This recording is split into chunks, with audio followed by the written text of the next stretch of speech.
Un de vague en fait qui est généré par l'action du vent sur la mer et ça se forme très loin de notre région. En l'occurrence ici c'est une tempête qui se déplace aux latitudes tempérées et donc qui par l'action du vent, je le répète, génère des vagues qui traversent l'océan Atlantique et qui arrivent jusqu'à nous plusieurs jours après.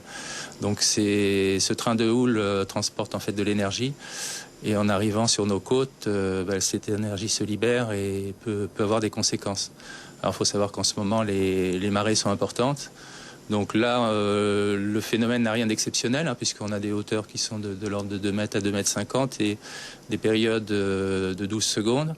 Donc ça représente une énergie assez moyenne. Mais surtout, ce qu'il faut faire attention, c'est que les marées sont supérieures à 3 mètres. On atteint 3 mètres 40 pour ce soir, par exemple.